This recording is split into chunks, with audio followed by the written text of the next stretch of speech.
Comment peut-on trouver facilement aux États-Unis un homme ou une femme avec qui se marier? Alors, un abonné m'a posé cette question-là en inbox il y a cela 2 jours. Et je lui ai dit, bon, je vais certainement faire une vidéo pour mieux communiquer sur la façon de chercher des partenaires ici aux États-Unis.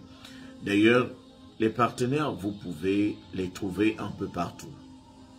Parce que ce n'est pas tant le lieu qui est très important, mais c'est la personne que vous allez rencontrer qui va jouer un rôle primordial dans votre vie. Ne vous fixez pas des limites. Ne vous dites pas que la personne que vous voulez rencontrer, vous allez forcément la retrouver à l'église. Ou la personne que vous voulez forcément rencontrer, votre genre de personne se retrouve forcément à la mosquée. Il y a des endroits publics que nous tous nous fréquentons. Nous avons des plages, nous avons des malls, nous avons des grands magasins et nous avons des restaurants également. Alors, il est fort probable que vous tombiez sur la personne qui va partager votre vie dans un restaurant. Et les grandes histoires d'amour, parfois, commencent comme ça, vulgairement, à travers une glace, à travers une petite blague dans un bus. Quelqu'un te fait une petite blague et vous commencez à converser. Et tout de suite, c'est parti. Vous vous échangez des contacts. Généralement ici, lorsque quelqu'un ne veut pas vous remettre son contact, il vous remet très facilement son Instagram.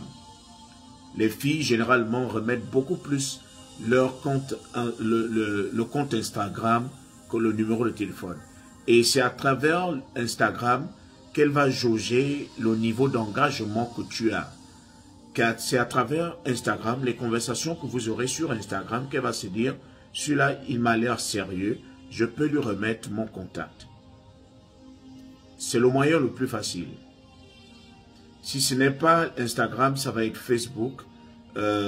Sur Messenger, vous allez vous parler. Mais quand vous remettez un numéro de téléphone facilement, c'est difficile. Alors, il y a également les sites de rencontres. Parce que il arrive aussi qu'avec la pression que nous avons, quelqu'un qui est arrivé ici, qui a déjà fait 1 an, 2 ans, il ne trouve personne, il a déjà cette petite pression-là parce que, comme on vous le dit toujours, vivre aux États-Unis, c'est tout autre chose. Surtout lorsque vous êtes encore seul. Lorsque vous êtes célibataire, c'est encore un autre niveau de dépression à travers lequel vous pouvez passer. Donc, beaucoup de personnes veulent facilement se mettre en couple. Au moins, lorsque vous passez par des moments difficiles, vous n'êtes plus seul. Vous êtes 2 à partager des idées. Vous êtes 2 à cheminer ensemble. Donc, être en couple est souvent important, surtout lorsqu'on est ici. Je sais que les relations ne sont pas faciles. Les relations sérieuses, bien sûr, ne sont pas faciles à avoir ici. Alors, lorsque vous allez aussi sur les sites de rencontres, ça peut être POF, Plenty of Fish. C'est le site de rencontre le plus célèbre et le site de rencontre où il y a beaucoup d'escrocs également. Et c'est ce sur quoi je voulais aussi communiquer. Faites attention, surtout à toutes ces personnes-là qui fréquentent les sites de rencontres et qui les fréquentent avec une certaine pression déjà en elles. C'est-à-dire, vous voulez tellement trouver quelqu'un que vous êtes obligé de faire confiance au premier venu et en un rien de temps. Et c'est souvent pas bien, quoi. Sur les sites de rencontres, vous pouvez tomber sur toutes sortes de personnes.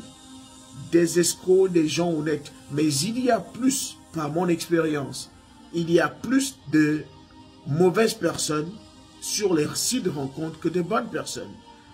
Parce que l'inconvénient avec les sites de rencontres, c'est que vous ne savez pas exactement avec qui vous êtes en train de converser. Nous prenons l'exemple de POF, Plenty of Fish. Vous êtes en train de communiquer et c'est-à-dire, vous voyez seulement le profil, vous voyez les photos de la personne, mais vous ne savez pas si la personne est noire, vous ne savez pas si elle est réellement blanche, si ce sont ses photos, parce que ce n'est que le site. Alors, il arrive que les gens s'échangent les numéros de téléphone pour aller sur, par exemple, sur WhatsApp ou je ne sais pas sur quel réseau social.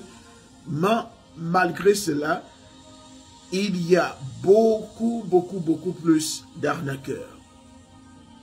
Vous allez voir, et comment ils arrivent à opérer. Il y a certains qui ne vont pas vous demander de l'argent directement, mais qui vont vous demander des services. Et dans ces services-là, ils vont inclure les cartes, les gift cards. Les cartes qu'on peut prendre dans Walmart, dans Publix. Ce sont des cartes, on peut appeler même ça des bons d'achat. C'est-à-dire, à travers cette carte-là, il peut se rendre dans un magasin, il prend des articles, et sur cette carte, il y a la somme que contient la carte.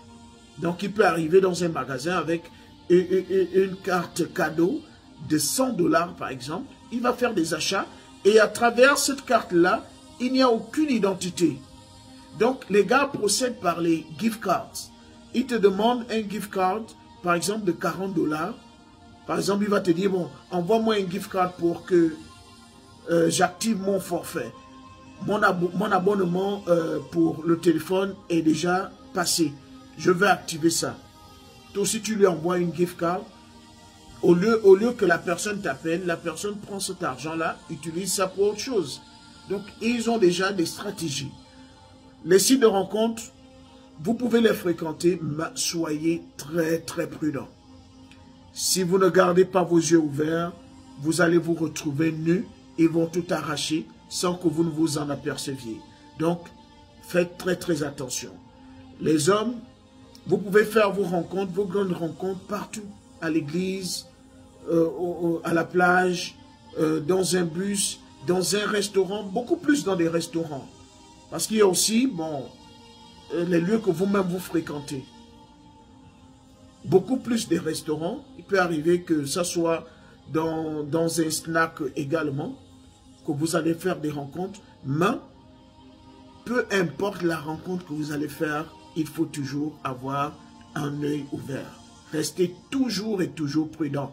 Dites-vous toujours que ce n'est pas parce que quelqu'un est venu vers vous qu'il va forcément faire du sérieux. Ce n'est pas parce que quelqu'un est beau qu'il va forcément faire du sérieux. Ce n'est pas parce que c'est une belle femme qu'elle est sérieuse. Ce n'est pas parce qu'elle a l'air calme qu'elle est douce. Donc, on est en Amérique, je vous le rappelle.